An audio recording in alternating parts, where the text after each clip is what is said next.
Now then, we're going to meet a man on perspective today for whom image is very important. I don't mean his image, I mean the images that he takes. Donovan Wylie started taking photographs in his teens, and at just 16 he left school and went on a 3-month trip around Ireland with his camera. Even at that age, it led to a book of the images. Since then, his work has flourished, often taking pictures of architecture and its incredible effect on the natural landscape around it. That work highlighted no more so than in his latest exhibition of work on display now at the Irish Cultural Centre here in Paris. Donovan Wylie from the Belfast School of Art at Ulster University joins us on the programme now. Thanks very much for being with us on the programme then. Let's have a look at some of the images as we talk here from your current exhibition, if we can. Tell us a bit about them and what the idea behind them is. Well, good morning and thanks so much for having me on the show. So this Lighthouse series, it's a collaborative project with an American writer called Chris Keltell. And simply put, following the June 2016 referendum on Brexit, I began with Chris to photograph singular lighthouses on key Brexit dates by the British government, which were almost always underpinned by the idea of the Irish Protocol, which was designed to prevent a border on the island of Ireland, and consequently a new border was created, which is the Irish Sea. In a sense, I was photographing the creation of a new border, but I didn't necessarily think that at the time.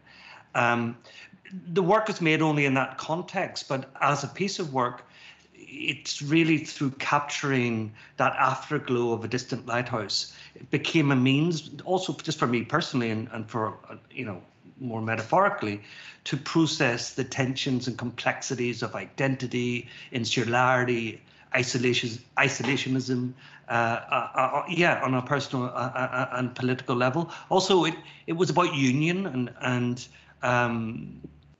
divorce, and more broadly, joining and separating, marriage and breaking up.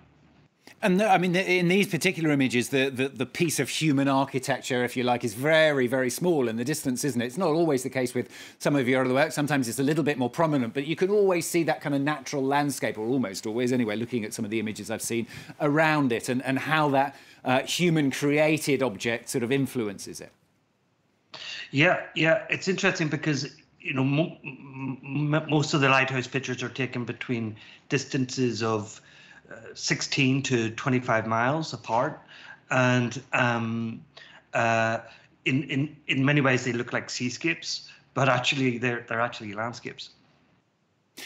Tell us about some of the other pieces of work. We're looking at some of them now. Why do you have that sort of theme then that rolls through them, and having this piece of architecture in the middle, which sort of influences the picture, but you can see the natural world around it?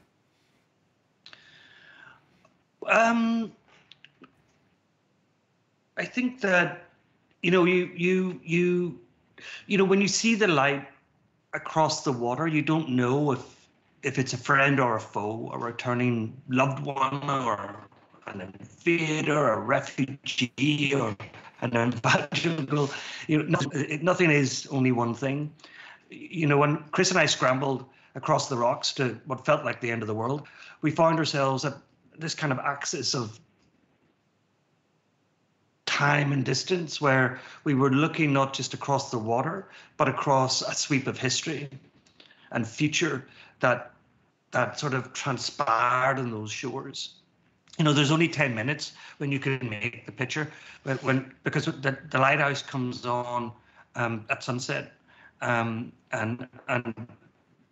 the ambient light after 10 minutes on the shore. In those 10 minutes, you really feel outside of time. You remember that the night, almost when it was dark.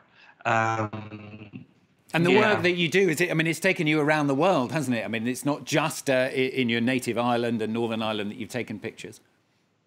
No, no, I was born in Belfast in 1971 when the conflict was at its height. Identity had been the cornerstone of the experience of living here.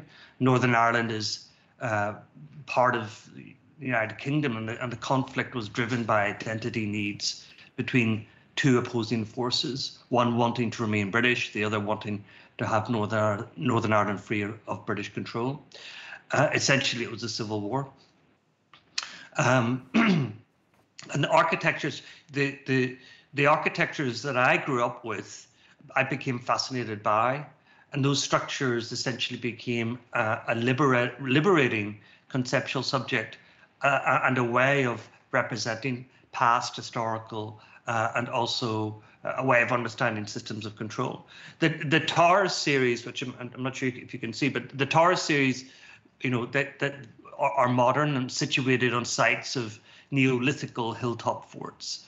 The Towers and Ireland anticipated in many ways today's surveillance culture. I mean, the military dismantled the Towers, the British military dismantled the Towers and moved parts to Afghanistan and Iraq, where they were reassembled in those sort of historical sites and historical empirical wars. So I followed that, in Iraq and in Afghanistan, and looked at those structures being kind of repurposed. The structures of empire persist, so to speak. Indeed, the structures that were in Ireland, they were called sangers, which came from the Raj, from the Great Wars. But contemporary military powers has become impermanent, movable, the opposite to an ancient castle. We tend to call them camps now. We don't call them bases. And it all, in many ways, started, that sort of research started in Northern Ireland. And where does all this come from in you? And I mentioned at the beginning there that, just at the age of 16, you were out there taking pictures and it turned into a book. Where does that passion and that drive come from? Well, that's a good question. It's a bit of I wasn't prepared for that one, but I'll try it. Well, I come from a mixed marriage. My father was Protestant, my mother was Catholic. And, when you grew up in a conflict, that in a society that's so polarized, and you're part of both. I mean, your parents are from both. You're very alienated. You're sort of, you don't belong to either.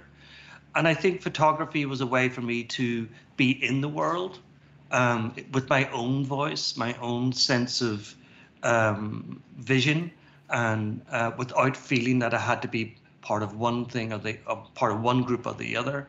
So photography for me at a very early age was a very liberating experience. I mean, when I started it, I couldn't afford film, and so I just photographed. I photographed without film in the camera, and it was beautiful. It was really fantastic, and then I eventually put film in the camera. Good to see the result as well. Enjoyed looking at your pictures very much. Thanks for joining us on the programme today, Donovan Wylie from the Belfast School of Art at Ulster University. Thanks for talking to us. Thank you very much. The main headlines then, on Live from Paris.